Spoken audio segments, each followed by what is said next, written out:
Bien sûr, de crypto, les infos crypto pour ceux qui n'ont pas le temps. La technique ultime pour prendre des positions longues ou short, les gars. On va parler de ça dans cette vidéo parce qu'elle est assez incroyable. Je suis d'ailleurs passé à côté d'un petit pactole. On va en parler. Bien évidemment, on va parler du BTC juste avant. Et puis après, je vais rentrer dans les détails puisque j'ai eu pas mal de questions. Et vous allez voir, c'est assez impressionnant pour le moment. Et ça va vous un peu vous bouleverser sur quelques trucs qui vous paraissent une évidence et pour autant qui n'en sont pas. C'est très très cool. C'est très très cool. Ça fait quelques semaines là que je la backteste et je suis vraiment très intéressé par les résultats. En tout cas, du côté du BTC, on est stable, on est aux 26 500 $. Ethereum qui fait un petit rebond 0,5, on est à 1636. Le reste de la map en ce samedi matin est assez stable aussi. On a quand même BNB qui fait un petit 1,2%. On a Ton qui continue son rallye. Alors la news, c'est que apparemment ils ont pu intégrer Ton sur Telegram. En tout cas, c'est un des projets.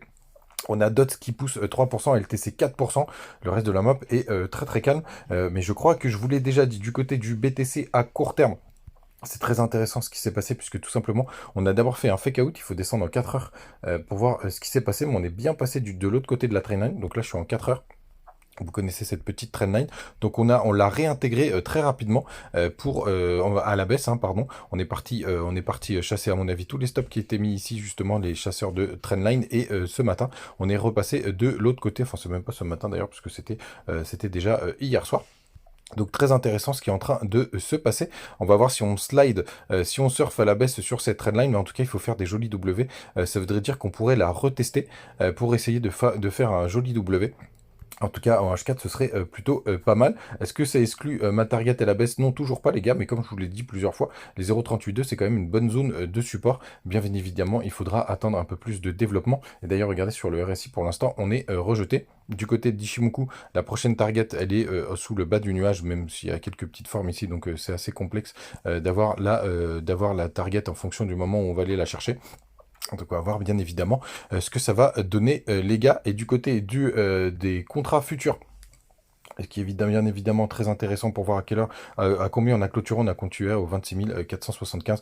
Donc pour l'instant, pas de gap, ou en tout cas très très léger. Du côté du long short ratio, pour l'instant, c'est plutôt neutre. Les fundings sont repassés en positif sur le spot, ça s'est stabilisé sur les achats. On a toujours une majorité de personnes qui sont en longue, mais c'est encore très calme. On est à 57%, donc rien de dramatique. Les gars, n'hésitez pas à nous rejoindre sur la compétition Cryptopsy du côté de BitGet. Même si vous êtes pas des expérimentés, on s'en fout complètement. Il suffit de vous taper dans recherche de Cryptopsy Team et n'hésitez pas à nous rejoindre. Il faut qu'on soit minimum 5 pour l'instant. On n'est que 3. Je sais bien évidemment qu'il n'y a pas beaucoup de personnes qui sont des grands fanatiques et vous avez bien raison si vous ne le sentez pas. Mais par contre, ce serait sympa, même si vous prenez quelques positions de temps en temps sur BitGet, n'hésitez pas à nous rejoindre, pardon, parce que tout simplement, ça suffira pour s'amuser. Les gars, on va rentrer dans le détail de tout simplement de cette nouvelle technique ultime que je suis en train de backtester, parce que j'ai eu beaucoup de questions. Et regardez les résultats, hier c'est sur TRB, et sincèrement les gars, j'aurais pu prendre un bon 2000 balles, vous allez voir pourquoi ce matin. Donc déjà, par rapport à ce qui est établi, les gars, on va prendre juste ça, weekly. Regardez-moi ça, cette crypto. Est-ce que vous avez envie de long cette crypto? Non, parce qu'elle a déjà fait un hop, on est passé de 7 $ à 42 $. Est-ce que vous avez envie de long cette crypto les gars? Non. Eh ben, vous avez complètement tort, les gars, complètement tort. Et c'est ça la grosse différence. Parce que quand vous faites acheter ou vendre, là, je suis du côté de Binance, tout simplement, parce que c'est là où il y a le plus de prise de position. Tiens, d'ailleurs, je voulais quand même faire un petit truc ce matin, mais je ne l'ai pas fait. Bon, c'est pas grave. Vous voyez ici, là, le taux de financement, il y a écrit 3%. C'est énorme. Hier, il était à 2,5. C'est énorme. À titre de comparaison, je vais vous montrer sur d'autres. On va prendre par exemple le BTC. Juste ici, on fait trader. Regardez, c'est moins 0,00058. Qu'est-ce que ça veut dire? C'est que toutes les 8 heures, vous touchez 3% de votre position. Ça veut dire que si vous avez mis 100 $ toutes les 8 heures, vous touchez 3%. Imaginez, vous avez mis une grosse position, vous touchez 3% même avec un tout petit levier, quoi qu'il arrive. Donc ça, c'est énorme. Donc ça, ce que ça nous dit, c'est qu'il y a une quantité de personnes qui sont en train de shorter cette crypto. Elle est énorme aussi. Et c'est pour ça que justement, cette crypto, elle ne peut pas baisser. elle ne peut pas baisser tout simplement parce que, les exchanges, ils jouent contre tout le monde. Et la problématique, bien évidemment, c'est comment on fait pour rentrer sur cette, pour rentrer là-dessus. Bah, pour l'instant, là, il n'y a aucun point d'entrée. Il n'y a aucun point d'entrée tout simplement parce qu'il y a des énormes chasses au stop. Regardez-moi ça. Là, à cet endroit, on est passé de 43 $ à 35 $. C'est tellement le bazar sur cette crypto que c'est même pas la même cotation que du côté de Bitget, pardon. On va regarder la différence. Là, on est, ah non, ça va 43,70. Aujourd'hui, ça va. Non, vous voyez, il y a déjà 50 centimes d'écart quasiment. C'est un sacré bazar. Et donc, la technique, toute simple, c'est de détecter ces cryptos et il n'y en a pas tous les jours. Donc, ça veut dire que tous les jours, je regarde le top des cryptos tradés et je regarde celles qui ont vraiment des fundings ultra négatifs.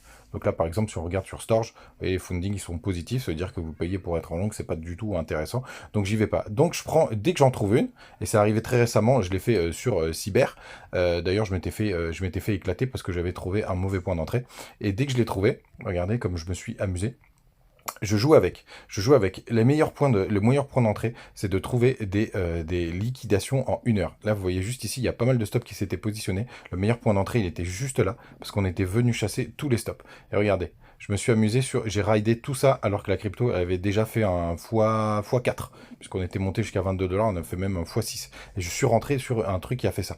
Vous vous rendez compte? Et là, je suis sorti là. Mais qu'est-ce que j'ai pas fait? Bah, tout simplement parce que je jouais avec un stop serré. Mais regardez tout ce que j'ai perdu, tout ça là. Donc j'aurais pris à peu près 1800 $, quelque chose comme ça. Et donc, ce qu'il faut impérativement, c'est de trouver ces cryptos qui ont des fundings ultra négatifs que vous retrouvez juste ici, là, dans taux de financement. Et quand vous les avez, d'ailleurs, vous avez le détail si vous cliquez dessus, hein. Donc c'est les taux de financement, les frais de financement sont réglés, toutes les 8 heures. C'est très très clair. Et à partir de là, c'est ce fameux point d'entrée qu'il faut trouver. Regardez, ici, il y a eu pas mal de liquidations. Et quand vous avez des grandes mèches de liquidation comme ça, c'est que derrière, potentiellement, ça repart. Alors c'est très dangereux, moi je vous cache pas, regardez, ici je suis rentré sur cette position, je peux vous dire que j'ai eu très très chaud juste là, parce que j'aurais pu faire cette même bêtise, c'est-à-dire rentrer ici. Rentrer ici, bien évidemment que ça peut continuer de monter, mais par contre, le retournement, il va être très violent. Et donc, ici, ce que j'ai fait, c'est que, regardez, j'ai accompagné la chute, ce que je n'aurais pas fait. Alors qu'en fait, vous avez un point d'entrée ultime qui était là, et vous en avez un autre qui était ici, qui est venu liquider juste un petit peu cette mèche. Donc, c'est plutôt pas mal. Je vais continuer à vous partager autour de cette technique. Mais en gros, imaginez, vous affrontez tous les gens du marché qui, eux, se disent, là, ça, je vais le shorter. Mais bien évidemment, quand on voit ça, on a envie de le shorter. Mais la réalité, c'est qu'il faut surtout pas le faire tant que les fundings sont ultra négatifs. J'espère que vous avez compris. N'hésitez pas à me mettre vos questions en commentaire. Bien évidemment, sur le Telegram, je vous partagerai toutes ces petites choses-là, tout ce que je suis en train de faire. Et on se retrouve tous les matins, les gars, et rejoignez-moi sur la team Big Get pour qu'on puisse faire cette compétition tous ensemble. Ciao.